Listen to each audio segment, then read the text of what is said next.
Oremos.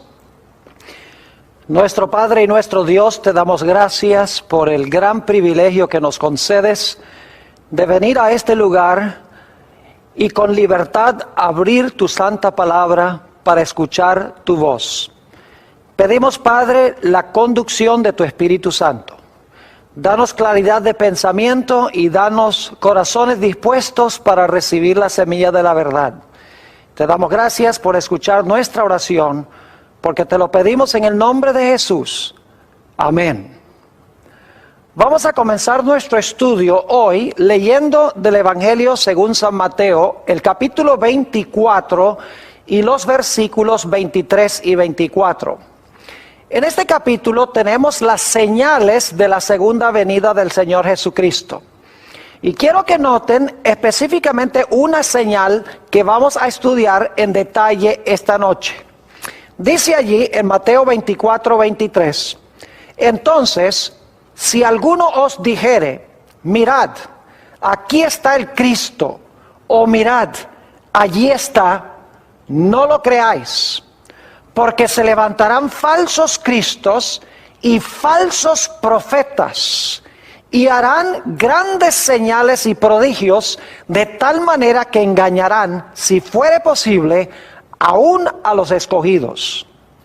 En el versículo 24 encontramos que una de las señales de los últimos días es que se van a levantar falsos profetas que van a hacer señales y milagros para engañar, si fuere posible, aún a los escogidos de Dios.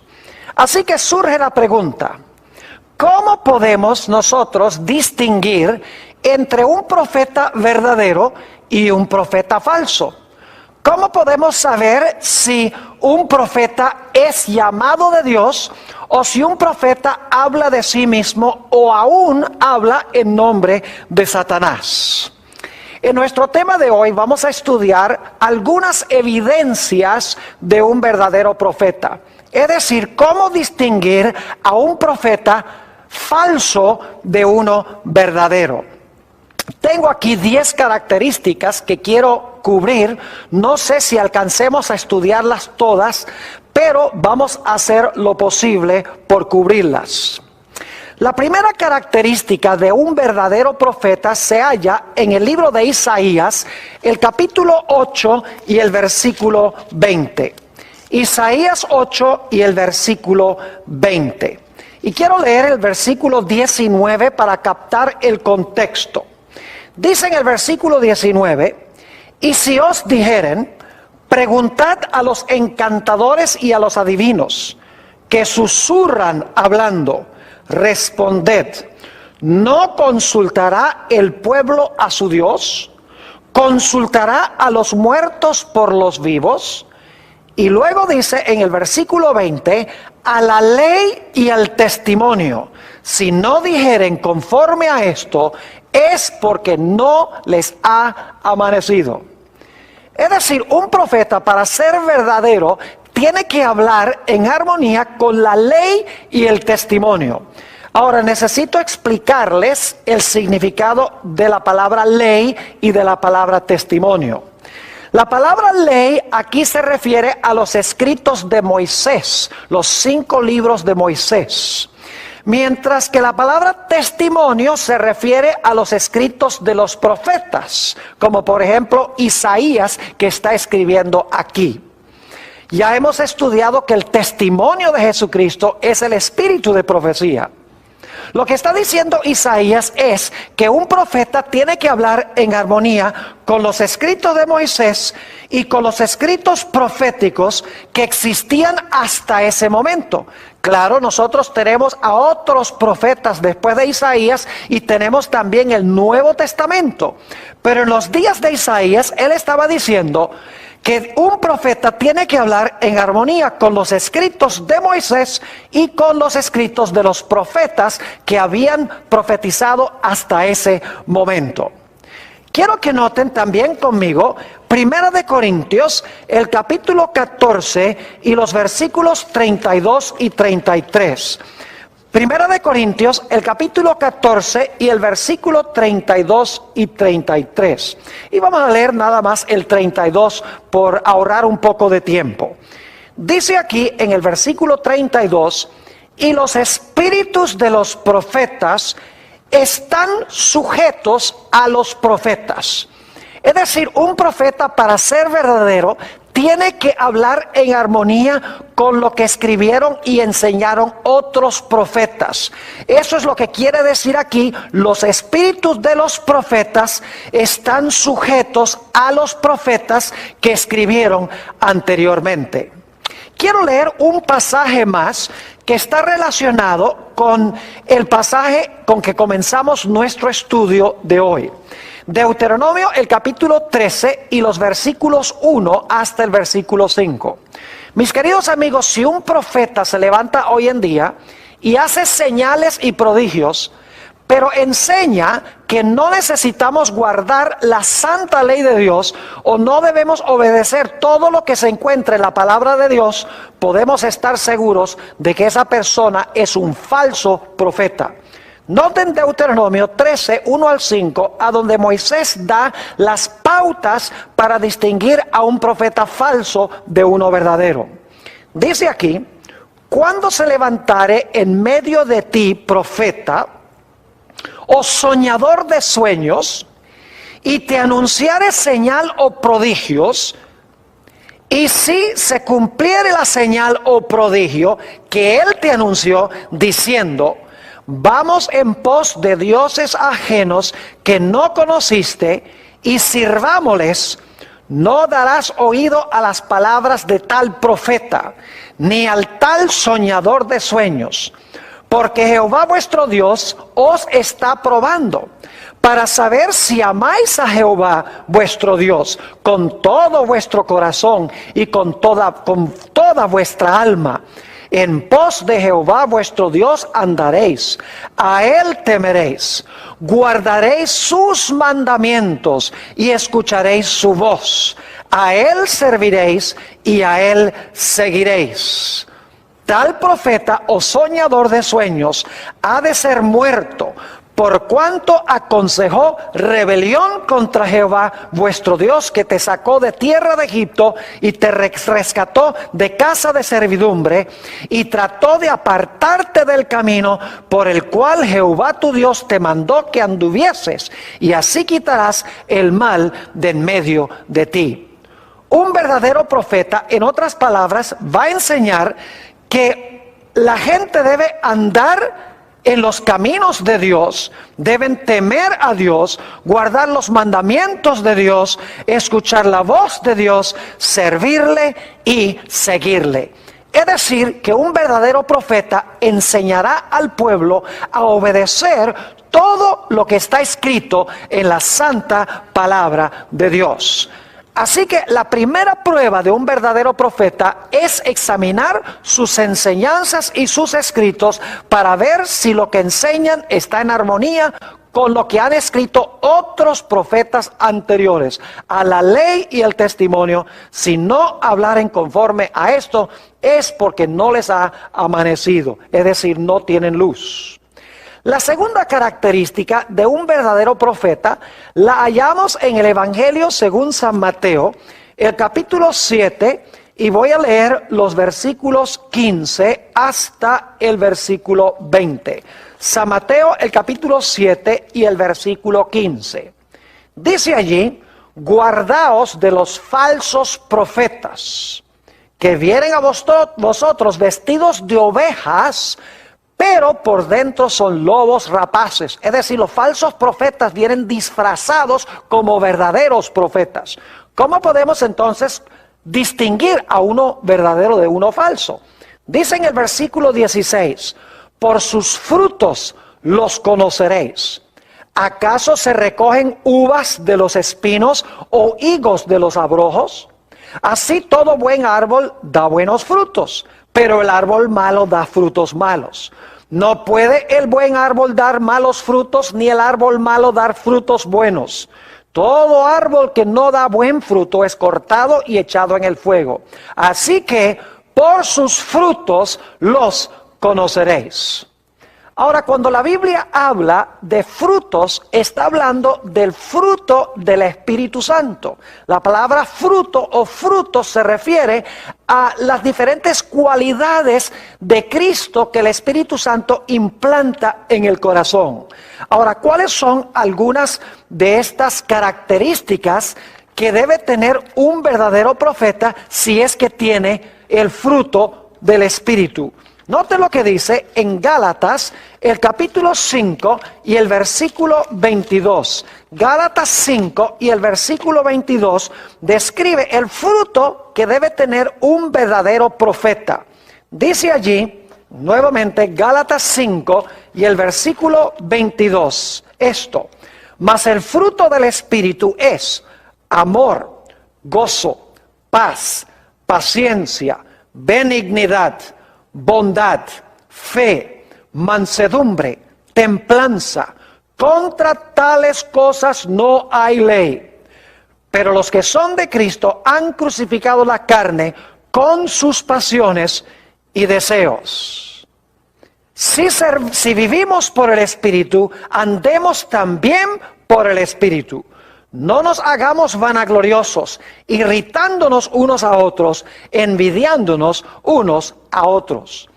Es decir, un verdadero profeta manifestará en su vida mansedumbre, templanza, gozo, paz, paciencia, amor, benignidad, bondad, fe y todas las cualidades hermosas que tenía Cristo cuando caminó sobre esta tierra.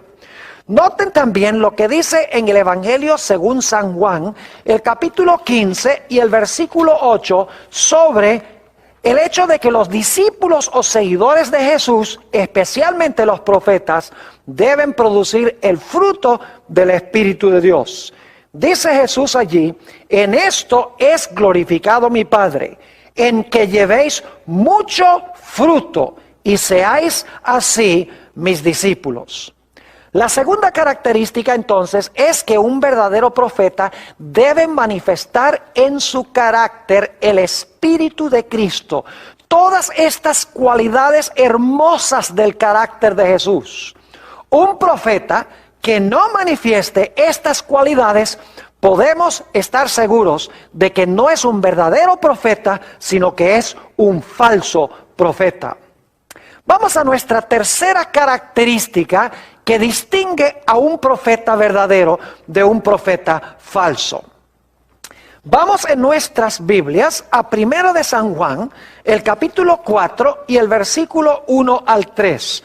1 de San Juan, el capítulo 4 y el versículo 1 hasta el versículo 3.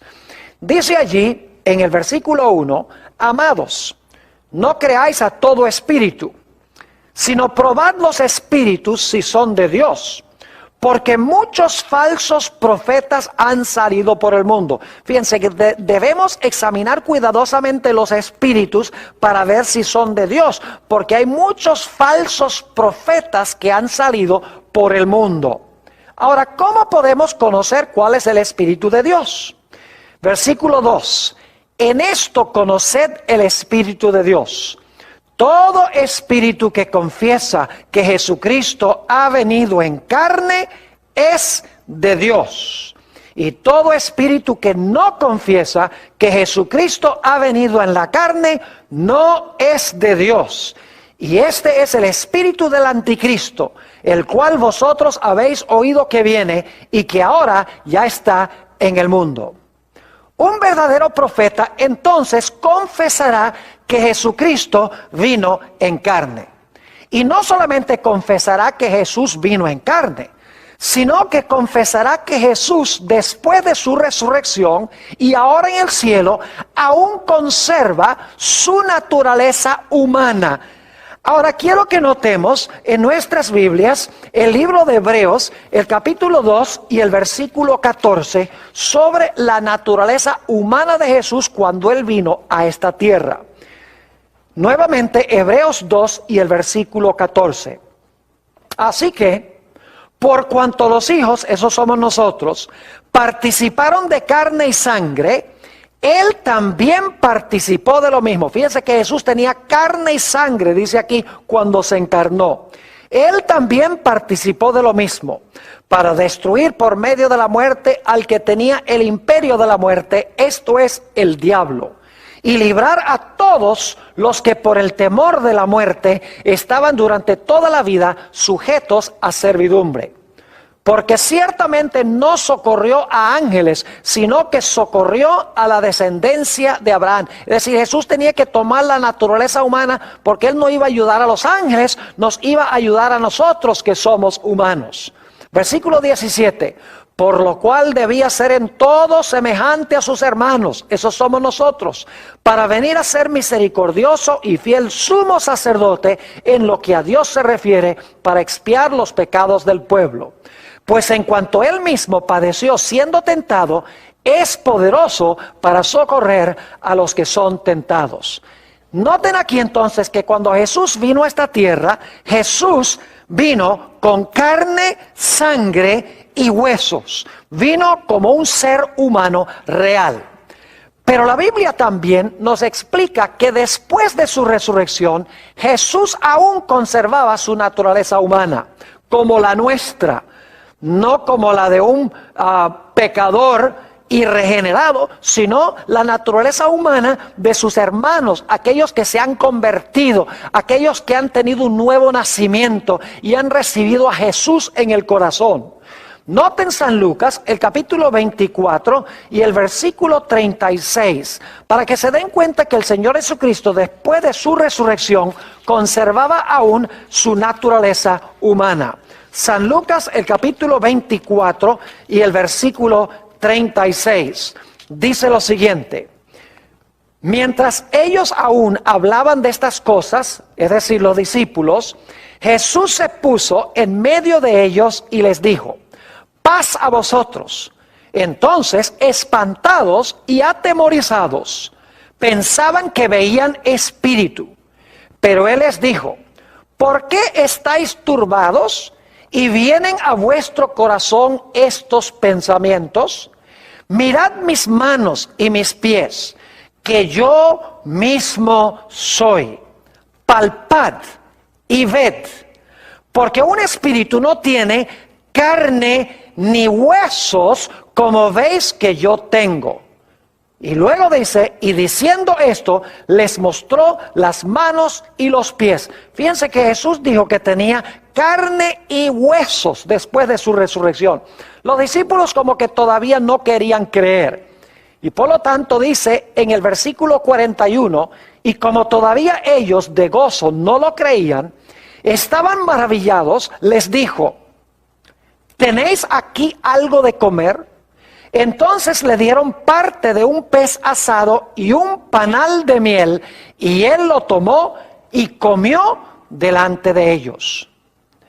Es decir, que solamente un profeta que enseña que Jesús vino en carne humana real, como la de sus hermanos, con carne y sangre y huesos, y que aún después de su resurrección nos representa como Jesucristo hombre en los atrios celestiales, puede ser un verdadero profeta. Vamos a nuestra cuarta característica de un verdadero profeta. Un profeta, cuando da una predicción en cuanto a un evento futuro, esa predicción se cumplirá, al menos que la predicción esté vinculada con algún aspecto condicional. En un momento vamos a hablar más de eso. Vayan conmigo en sus Biblias a Jeremías, el capítulo 28 y el versículo 9. Jeremías, el capítulo 28 y el versículo 9 nos presenta esta característica. Dice aquí: el profeta que profetiza de paz, cuando se cumpla la palabra del profeta, será conocido como el profeta que Jehová en verdad envió. ¿Qué es lo que dice el texto? Que el profeta que profetiza paz y se cumple la palabra del profeta, entonces la gente puede saber que en verdad Jehová envió a ese profeta. Vayan conmigo también a Deuteronomio, el capítulo 18 y el versículo 22. Deuteronomio, el capítulo 18 y el versículo 22. Y vamos a leer el versículo 21 para captar el contexto. Dice allí lo siguiente: y si dijeres en tu corazón, ¿cómo conoceremos la palabra que Jehová no ha hablado? ¿Cómo podemos saber si un profeta cuando habla, Dios no lo envió para hablar en su nombre? Versículo 22. Si el profeta hablare en nombre de Jehová y no se cumpliere lo que dijo, ni aconteciere, es palabra que Jehová no ha hablado. Con presunción la habló el tal profeta, no tengas temor de él. Es decir, cuando un profeta se levanta y profetiza algo en nombre de Jehová, y lo que profetizó no se cumplió, podemos saber que es un falso profeta. Ahora debemos reconocer que hay casos a donde Dios da profecías condicionales. Es decir, Él dice que algo va a ocurrir, pero Él pone una condición de que si la gente se arrepiente, entonces lo que Él anunció que iba a suceder no pasa. Tenemos un ejemplo clásico de esto en el libro de Jonás. Dios había dicho que Él iba a destruir la ciudad de Nínive en 40 días. Y la Biblia nos dice que Jonás proclamó este mensaje por todas las calles de la ciudad de Nínive. Después de 40 días, la Biblia nos dice que Dios se arrepintió de destruir la ciudad de Nínive y en lugar de destruirla, la salvó. Y claro, Jonás tenía miedo de que la gente pensara que él era un falso profeta. Pero encontramos que claramente Dios dice, miren, la razón por la cual yo cambié mi acción para con Nínive es porque como ellos cambiaron o ellos se arrepintieron, entonces yo también me arrepentí basado en el arrepentimiento de ellos y no les envié la destrucción anunciada. Es decir, la profecía era condicional. Si la gente cumplía con los requisitos, entonces lo que Dios había anunciado no se iba a realizar. Ahora, debo hacer una aclaración. Y es que hay falsos profetas que pueden predecir aparentemente ciertos eventos que van a ocurrir en el futuro. Por ejemplo, estudiamos en otra serie de temas que he presentado la experiencia de la pitonisa de Endor. Encontramos que el supuesto Samuel, que no era Samuel, sino un espíritu maligno que se disfrazó de Samuel, este supuesto Samuel anunció a través de esta pitonisa de Endor que el siguiente día Saúl, el rey, iba a morir en batalla y que iba a estar en el mismo lugar a donde había ido Samuel. Ahora, ¿cómo sabía la pitonisa de Endor a través de este espíritu maligno que Saúl iba a ser muerto el siguiente día? Sencillamente la Biblia nos dice que la razón es que Saúl había entregado su alma al diablo y el diablo podía hacer con él lo que él quería. Un espíritu maligno se había poseído de él y por lo tanto lo que Satanás estaba haciendo a través de este espíritu era decirle a la pitonisa, Saúl va a morir mañana. Lo que no le reveló Satanás es que él tenía planes de matar a Saúl en la batalla el siguiente día. Hay profetas hoy en día que parecen anunciar eventos y en realidad esos eventos suceden. Bueno, no necesariamente significa por eso que ese profeta es de Dios. Porque como les he mencionado, Satanás tiene mucha experiencia y él puede razonar de causa a efecto y puede aparentemente predecir el futuro. Por esa razón no podemos tomar esta característica sola. Para probar a un profeta tenemos que analizar todas las características de un verdadero profeta y hay que aplicarlas todas. No es suficiente aplicar una, porque como les menciono, hay profetas que parecen profetizar eventos futuros y ocurren. Así que no es suficiente aplicar una o dos de estas evidencias, sino que debemos aplicarlas todas. Ahora, quiero que notemos nuestra quinta característica de un verdadero profeta. Un verdadero profeta será siempre humilde. Un verdadero profeta nunca es arrogante. Un verdadero profeta nunca es autosuficiente. Un verdadero profeta nunca quiere que la gente lo mire a él y lo exalte a él. Es decir, un verdadero profeta no se viste con trajes lujosos y anda con automóviles super caros y viven en un palacio. En realidad, no hay profeta en la Biblia que haya cabido con esas características arrogantes y autosuficientes de muchos de los profetas que existen en el mundo hoy. Tal vez un buen ejemplo de un profeta que manifestó gran humildad lo encontramos en el caso de Juan el Bautista. Note lo que dice en el Evangelio según San Juan, el capítulo 1, San Juan el capítulo 1, y voy a leer los versículos 8 y 9. San Juan 1, 8 y 9. Está hablando aquí de Juan y dice, no era él la luz, sino para que diese testimonio de la luz. Aquella luz verdadera que alumbra a todo hombre venía a este mundo. Es decir, un verdadero profeta se esconderá detrás de Jesús, detrás del hombre del Calvario, y dirá, es necesario que Jesús crezca y es necesario que yo disminuya. Note lo que dice también en los versículos 26 hasta el versículo 29. Juan les respondió diciendo, yo bautizo con agua, mas en medio de vosotros está uno a quien vosotros no conocéis. Este es el que viene después de mí, el que es antes de mí, del cual yo no soy digno de desatar la correa de su calzado. Estas cosas sucedieron en Betabara, el otro lado del Jordán, donde Juan estaba bautizando. El siguiente día vio Juan a Jesús que venía a él y dijo, he aquí el Cordero de Dios que quita el pecado del mundo. Y en realidad Juan el Bautista luego dice, es necesario que él crezca y que yo disminuya. Yo no tengo ni siquiera la dignidad para amarrar las trenzas o los cordones de sus sandalias. Es decir, un verdadero profeta es un individuo que será humilde. ¿Cuán diferente de los profetas, de los tales llamados, digamos, profetas de hoy en día?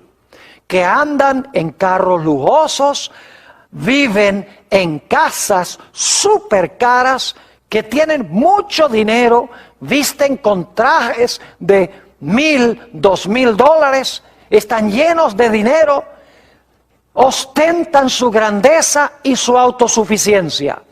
Esa es una gran señal de un falso profeta. Vamos ahora a la característica número 6. Es una característica muy importante. Un verdadero profeta siempre desenmascarará y siempre reprenderá el pecado, sin temer en absoluto las consecuencias que le puedan venir. Saben ustedes, hoy en día los profetas hablan muy poco en cuanto al pecado. Los tales llamados profetas hablan muy poco en cuanto al pecado. Hoy se ha proliferado la idea del evangelio de la prosperidad. Es decir, la idea de que si tú donas dinero a cierto ministerio, si tú siembras esa semilla de dinero en cierto ministerio, entonces tú vas a prosperar, te vas a volver rico, te va a ir bien en todo, vas a tener paz y vas a tener abundancia. En realidad, este evangelio no es un verdadero evangelio, pero a las muchedumbres les encanta oír eso, porque quieren tener paz y quieren tener prosperidad sin la necesidad de arrepentirse del pecado. Pero en la Biblia, los verdaderos profetas siempre desenmascararon el pecado, siempre reprendieron directamente el pecado. Tenemos varios ejemplos en la Biblia de profetas que estuvieron dispuestos de morir por desenmascarar y reprender el pecado. Permítame mencionarles algunos de esos profetas que anunciaban la verdad cortante de Dios sin dar vueltas y sin temer las consecuencias. Tenemos, por ejemplo, el profeta Natán. Cuando David cometió su terrible pecado de adulterio y luego mandó a matar a Urías Eteo, Dios le dijo al profeta Natán: tú debes ir al rey y debes reprender al rey abiertamente por los pecados que ha cometido. Natán el profeta sabía que todo el poder estaba en las manos del rey. El rey podía dar un decreto para matarlo si él quería. Y sin embargo, sin temor y sin reservaciones, la Biblia nos dice que el profeta Natán fue a donde David y le dijo: David, tú eres aquel hombre. Reprendió su pecado, y la Biblia nos dice que David, y que fue impactado e impresionado por el Espíritu de Dios, se arrepintió y escribió el hermoso Salmo 51, que es el salmo de su penitencia. Podríamos pensar también de Elías, cuando fue ante Acab. Acab le dijo: oh, eres tú el que alborotas al pueblo de Israel. Y encontramos que Elías le dijo: no, yo no he alborotado al pueblo de Israel, sino que tú y la casa de tu padre han alborotado a Israel, abandonando los mandamientos de Dios y adorando a los Baales. Es decir, Elías no le tenía miedo al rey. Cuando había pecado, él cantaba el pecado por su nombre. Jeremías habló claramente ante varios reyes. Y como resultado, la Biblia nos dice que Jeremías fue a parar más que una vez al calabozo. Es decir, los profetas siempre viven en destierro, huyen al desierto, no son queridos sino que son odiados, como veremos dentro de unos momentos. El profeta Isaías tuvo palabras de reprensión para el rey Acaz y también para Ezequías. Y la Biblia nos dice que en Hebreos el capítulo 11, que Isaías fue aserrado, es decir, fue colocado en un tronco y luego el tronco fue serruchado en dos. ¿Y qué diríamos de Juan el Bautista? Que compareció ante Herodes y le dijo: no es lícito que tú tengas la mujer de tu hermano. Es decir, reprendió la violación del séptimo mandamiento que estaba practicando el rey Herodes. Y todos sabemos que como resultado de su predicación clara y directa a Herodes, eso le costó literalmente a Juan el Bautista la cabeza. ¿Y qué diríamos de Juan el Apóstol, el que escribió el libro de Apocalipsis? La tradición cristiana, una tradición muy fidedigna, nos dice que Juan el Apóstol fue llevado para testificar ante el emperador Domiciano, emperador de Roma. Y la Biblia nos dice, en realidad la tradición eclesiástica nos dice, la Biblia nos dice que fue enviado a Patmos, como veremos en un momento, pero la tradición nos dice que Juan testificó ante Domiciano y lo reprendió claramente por los pecados que él estaba cometiendo. Y por lo tanto, la tradición nos dice que Juan fue echado en un caldero de aceite hirviente. Pero según esta tradición, que es bien fidedigna, bien temprana en la historia de la iglesia, se realizó el mismo milagro con Juan que con los 3 jóvenes en el horno de fuego. Es decir, que no fue consumido ni fue hervido Juan como resultado de estar en ese aceite. Y por lo tanto, nos dice la tradición que Domiciano desterró a Juan a la isla de Patmos.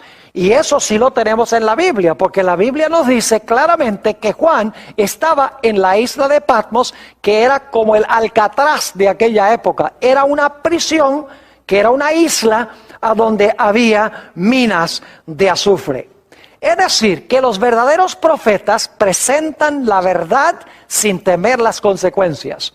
Podríamos hablar de otros profetas como Daniel, etcétera, pero creo que tenemos suficiente evidencia hasta ahora de que los verdaderos profetas hablan la verdad de Dios, no hablan de prosperidad cuando Dios no ha declarado prosperidad. La característica número 7 que quiero tratar con ustedes es que muchas veces los profetas, cuando reciben visiones y sueños, experimentan ciertos fenómenos fisiológicos. Por ejemplo, a veces los profetas, cuando entran en visión, caen como muertos. Y nos dice en el libro de Daniel que Daniel, cuando estaba en visión, no respiraba. También en Apocalipsis 21, 9 y 10, al igual que en Apocalipsis el capítulo 17, nos dice que Juan y Daniel fueron llevados en visión a lugares lejanos, y es como si ellos estaban participando en esos eventos. En Apocalipsis 21, 9 y 10 nos dice la Biblia que Juan sintió que estaba siendo llevado a la Nueva Jerusalén, a ver la Nueva Jerusalén. En Apocalipsis 17 nos dice que Juan fue llevado a contemplar en el desierto a la gran ramera. Ahora sabemos que no eran transportados allí físicamente, pero en sus mentes eran transportados y era tan real que ellos pensaban que estaban allí. El apóstol Pablo tuvo una experiencia semejante a esta, según nos dice la Biblia, en 2 de Corintios, el capítulo 12 y el versículo 2 al 4, a donde se nos declara que el apóstol Pablo conoció a un hombre, y yo creo personalmente que ese hombre es él mismo, conoció a un hombre que hace varios años fue transportado al tercer cielo, y luego dice, no sé si fue transportado en el cuerpo o fuera del cuerpo, es decir, no sé si fue transportado al cielo en visión o si fue transportado al cielo en persona. Dice, pero allá escuchó palabras que nadie puede repetir. Es decir, que los profetas pasaban por cierta serie de fenómenos fisiológicos cuando entraban especialmente en visión. Perdían la fuerza natural, caían como muertos, no respiraban. Después de la visión nos dice que Daniel recuperaba su fuerza otra vez. Es decir, que muchas veces los profetas, cuando entran en visión, pasan por estos fenómenos fisiológicos. Ahora vamos a nuestra característica número 8 de un verdadero profeta. En realidad, los verdaderos profetas son odiados y perseguidos por aquellos a quienes entregan el mensaje. El oficio profético es un oficio supremamente difícil. Según la Biblia, los profetas no buscaban esa función, no estudiaban para ser profetas, no se enorgullecían de ser profetas. Generalmente hablando, en la Biblia, los profetas preferían no ser profetas, trataban de zafarse del llamado. Por ejemplo, Moisés, cuando Dios lo llamó, Moisés dice, no, pero yo no sé hablar. Lo mismo sucedió con el profeta Jeremías. El profeta Jeremías dijo, no, yo no sé hablar. Es decir, los profetas sabían que les esperaba una tarea supremamente difícil y preferían no tener que cumplir la función de profeta. Muchas veces los profetas eran medio extraños y excéntricos. Raras veces los profetas eran populares. Es decir, yo no conozco ningún caso en la Biblia a donde un profeta haya sido querido por el pueblo.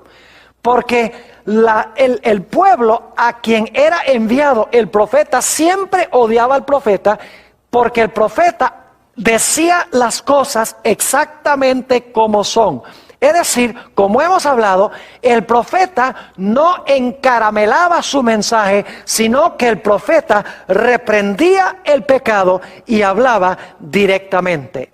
Los verdaderos profetas no buscaban fortuna, ni fama, ni dinero para ellos mismos. Es más, la mayoría de los profetas eran pobres y tenían poca educación. Y yo creo que una de las razones por las cuales Dios escogió profetas con poca educación es que la gente que tiene mucha educación le encanta mostrar su sabiduría y de esa manera se interponen entre Dios y el pueblo, y en vez de dar el mensaje de Dios, imparten un mensaje que viene de su propia sabiduría. Por eso Dios escogió lo más débil de los débiles para impartir su mensaje, porque una persona sin educación, una persona sencilla y humilde, podía ser usada fácilmente en las manos de Dios. Ahora queremos ir a nuestra característica número 9 de un verdadero profeta. Los verdaderos profetas nunca usarán métodos prohibidos para descubrir el mensaje de Dios. Vayan conmigo en sus Biblias a Deuteronomio, el capítulo 18 y los versículos 9 al 12. Deuteronomio, el capítulo 18 y los versículos 9 hasta el versículo 12. Aquí se dan métodos prohibidos por Dios, métodos que Dios no usa para impartir su mensaje. Y un verdadero profeta nunca usará esta metodología para transmitir el mensaje de Dios. Deuteronomio, el capítulo 18 y el versículo 9 dice esto: Cuando entres a la tierra que Jehová tu Dios te da, no aprenderás a hacer según las abominaciones de aquellas naciones. Fíjense que aquellas naciones que Dios mandó a expulsar de Canaán cometían ciertas abominaciones. ¿Cuáles eran algunas de esas abominaciones? Versículo 10. No sea hallado en ti quien haga pasar a su hijo o a su hija por el fuego, ni quien practique adivinación, ni agorero, ni sortílego, una persona que echa suertes, ni hechicero, ni encantador, ni adivino, ni mago, ni quien consulte a los muertos. Es decir, no imparte Dios un mensaje a través de un medium espiritista, o el que lee la bola de cristal, o el que lee los naipes, o el que procura determinar el destino en las estrellas. Dios no usa ninguno de estos métodos para transmitir su mensaje a través de un profeta. Noten el versículo 12: porque es abominación para con Jehová cualquiera que hace estas cosas, y por estas abominaciones Jehová tu Dios echa estas naciones de delante de él. Vamos a leer también un par de versículos del Nuevo Testamento. Apocalipsis, el capítulo 21 y el versículo 8. Apocalipsis, el capítulo 21 y el versículo 8. Dice aquí, hablando de los que van a estar fuera de la santa ciudad: pero los cobardes e incrédulos, los abominables y homicidas, los fornicarios y hechiceros, los idólatras y todos los mentirosos tendrán su parte en el lago que arde con fuego y azufre, que es la muerte segunda. Notaron que una de las descripciones que hay en este versículo menciona hechiceros, los que usan hechicería. Noten también el capítulo 22 y el versículo 15. 22, 15. Mas los perros estarán fuera. Y los hechiceros, fíjense otra vez, y los hechiceros, los fornicarios, los homicidas, los idólatras y todo aquel que ama y hace mentira. Así que fíjense que nuevamente se menciona aquí hechiceros.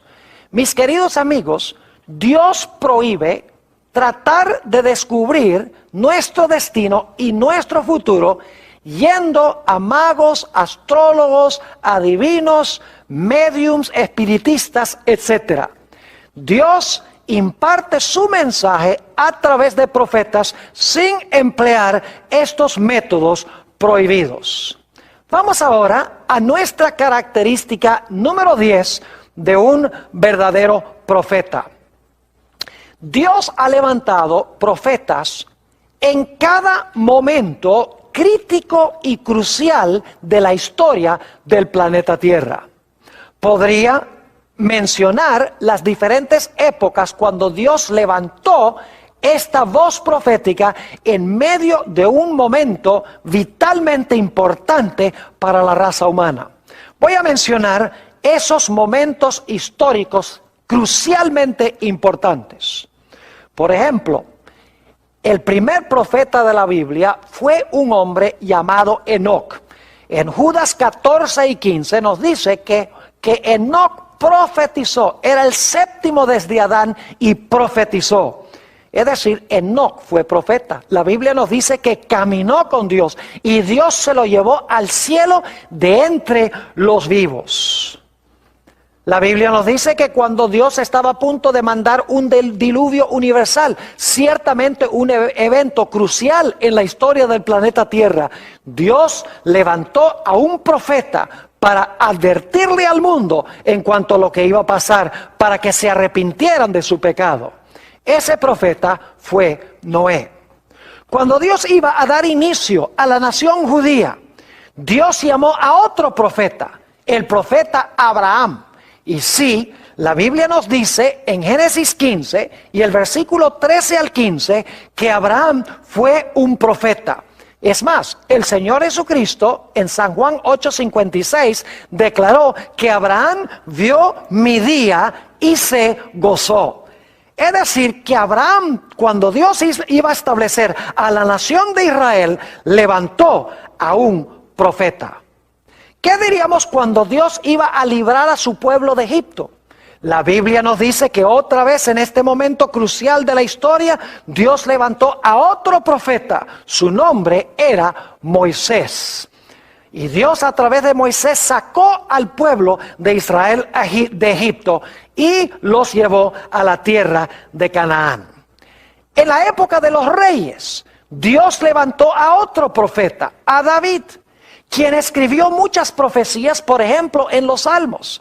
En el Salmo 16 hay una profecía mesiánica hermosa donde dice que el cuerpo del Mesías no iba a haber corrupción en el sepulcro. En el Salmo 22 hay otra profecía magnífica de David donde dice: Dios mío, ¿por qué me has desamparado? Solamente para mencionarles dos profecías que encontramos de David. Es decir, cuando comenzó la época de los reyes, Dios levantó a un profeta llamado David. ¿Y qué diríamos del momento cuando el pueblo de Israel iba a ser llevado cautivo a Babilonia? La Biblia nos dice que Dios levantó a Daniel y levantó también a Jeremías inmediatamente antes del cautiverio y a Daniel durante el cautiverio. Eventos muy importantes en la historia de Israel. Dios levantó a Daniel, Dios levantó a Jeremías en estos momentos críticos. Cuando se iba a reconstruir la ciudad de Jerusalén, cuando se iban a reconstruir los muros, la Biblia nos dice que Dios levantó a varios profetas. Levantó a Ageo, levantó a Zacarías, levantó a Zorobabel, levantó a Josué, el sumo sacerdote. Es decir, Dios levantó, cuando el pueblo iba a restablecerse, a una serie de profetas para ayudarles en su obra. Y cuando el Señor Jesucristo iba a venir a este mundo, Dios preparó el camino levantando también a un profeta. Y todos conocemos a ese profeta como Juan el Bautista. Ahora yo pregunto, ¿creen ustedes que si estamos viviendo en los últimos días, que Dios cerca del final de la historia también va a levantar la voz profética? ¿O será que Dios al final de la historia no va a levantar ningún profeta? Mis queridos amigos, en cada momento crucial de la historia del planeta Tierra, Dios ha levantado un profeta para iluminar a su pueblo de Dios, a su pueblo, para mostrarles la verdad en cuanto a lo que iba a ocurrir. ¿Hemos de esperar que Dios haga menos que esto en los últimos días? La iglesia adventista cree que Dios ha levantado en estos últimos días un profeta dentro de la iglesia. En este momento está muerta, es una profetisa, se llama Elena G. de White. Ella escribió muchos libros sobre muchos diferentes temas. El propósito por el cual Dios la levantó es para preparar a un pueblo en todas las dimensiones para la segunda venida de Jesús. Ella habla de educación, ella habla de la obra médica, ella habla de finanzas, ella habla sobre profecías, eventos del fin. Habla de todas las dimensiones de la vida cristiana y cómo podemos nosotros complacer a Dios y preparar un carácter donde podamos decir, he aquí, este es nuestro Dios, le hemos esperado y Él nos salvará. Ahora, algunas personas dicen, bueno, Pastor Bor, pero el asunto es que Elena G. de White fue una mujer. ¿Acaso una mujer puede ser profeta según la Biblia? Claro que sí. Déjeme mencionarles los nombres de varias mujeres que fueron profetas de Dios. Tenemos a María, la hermana de Moisés. Tenemos a Débora, que fue profetisa y además de eso fue juez. Tenemos a Hulda, la profeta, que se levantó en los días del rey Josías para guiarlo en su gran reforma que trajo al pueblo de Israel. Tenemos otros profetas menos conocidos, como Ido, por ejemplo. Tenemos las 4 hermanas de Felipe. Tenemos a Ana también. Es decir, en la Biblia hay muchas mujeres que fueron profetisas usadas por Dios.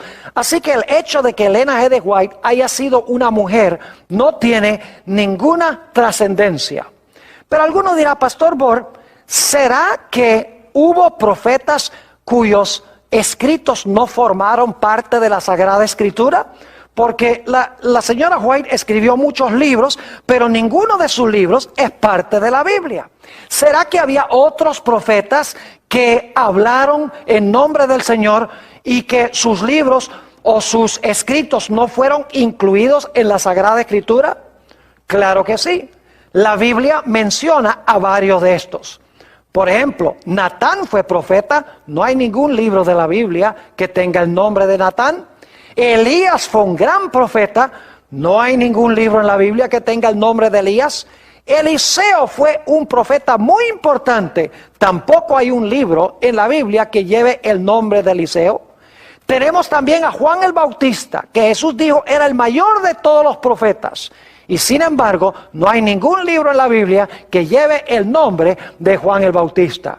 Podríamos seguir mencionando a Abraham y otros cuyos nombres se mencionan en la Biblia, pero que nunca escribieron un libro que es parte del canon bíblico. Es decir, para que un profeta sea verdadero, no es necesario que haya escrito un libro que se encuentra en la Sagrada Escritura. Quiero concluir leyendo un versículo que encontramos en el libro de los Proverbios, el capítulo 29 y el versículo 18. Proverbios, el capítulo 29 y el versículo 18. Aquí dice lo siguiente: donde no hay visión, el pueblo se disipa. Donde no hay visión, el pueblo ¿qué? El pueblo se disipa. Y debo decirles que en la versión del 60 se traduce un poquito diferente. Dice, sin profecía, el pueblo se desenfrena. En realidad la palabra hebrea significa se escurre, se desparrama, se desune. Es decir, donde no hay visión, el pueblo se desparrama o se desune. Pero luego dice en la última parte del versículo, mas el que guarda la ley es bienaventurado.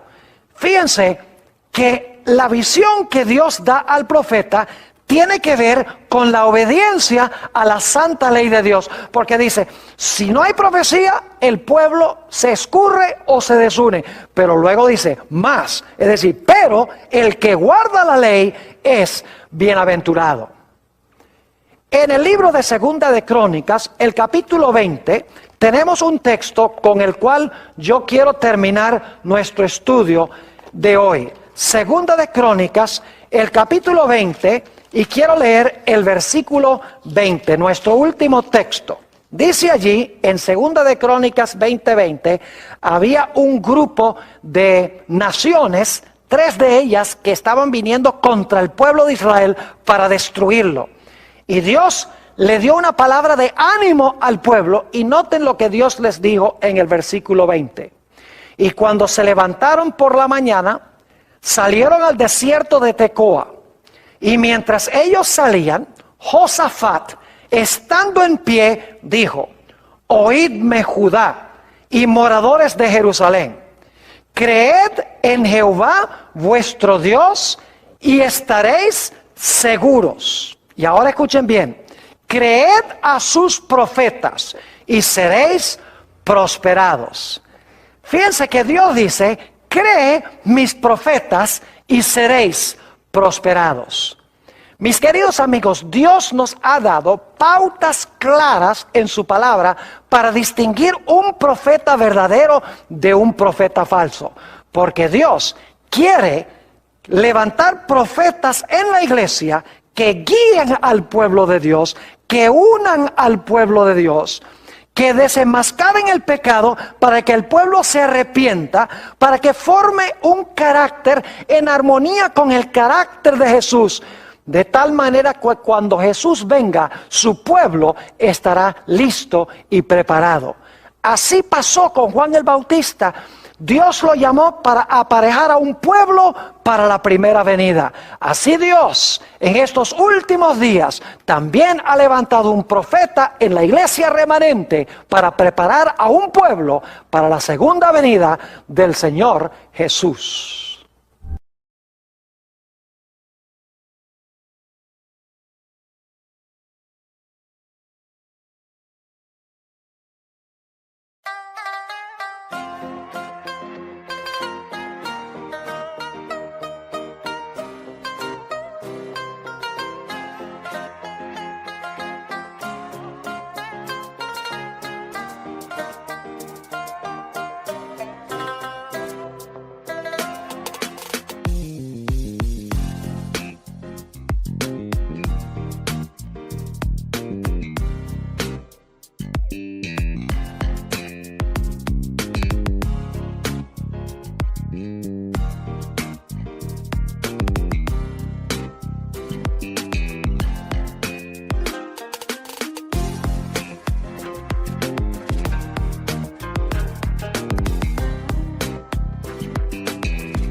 khó nói phải không em? Chuyện tình yêu đâu biết được ngày mai. Rồi hôm nay em bên ai, nhìn em khóc trên vai. Thôi hãy quên đi, về với em hiện tại. Anh còn nhớ về ngày ta còn đắm say. Anh vẫn nhớ về người bên anh khi ấy. Em đã quên rồi câu hứa yêu trọn đời. Em bỏ anh rồi, em vui tình nhân mới. Cuộc tình này đã khác rồi, mình kết thúc em ơi. Chuyện tình này đã chết rồi, còn tiếc chi em ơi. Một lần em gian dối rồi, còn cố yêu không vui. Một lần em đã phản bội, làm vết thương chưa nguôi. Thì anh vẫn sẽ mỉm cười, người khác làm em vui. Còn anh xin kết thúc và giữ chút đau thương thôi. Ở nơi xa luôn nhớ về một mối duyên tình phai. Đường em đi nay khác rồi, còn mỗi anh đơn côi. Đường em đi nay đã khác rồi, còn riêng anh mãi đứng đơn côi.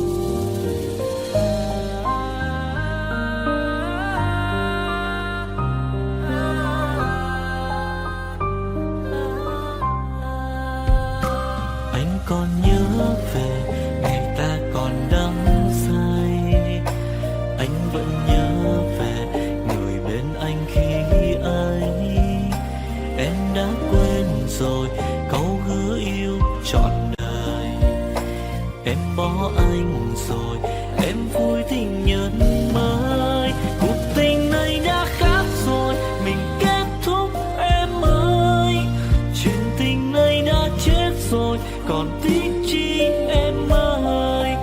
Một lần em gian dối rồi, còn cố yêu không vui. Một lần em đã phản bội, làm vết thương chưa nguôi. Thì anh vẫn sẽ mỉm cười, người khác làm em vui. Còn anh xin kết thúc và giữ chút đau thương thôi. Ở nơi xa luôn nhớ về một mối duyên tình phai. Đường em đi nay khác rồi, còn mỗi anh đơn côi. Cuộc tình này đã khác rồi, mình kết thúc em ơi. Chuyện tình này đã chết rồi, còn tiếc chi em ơi. Một lần em gian dối rồi, còn cố yêu đâu vui. Một lần em đã phản bội, làm vết thương chưa nguôi.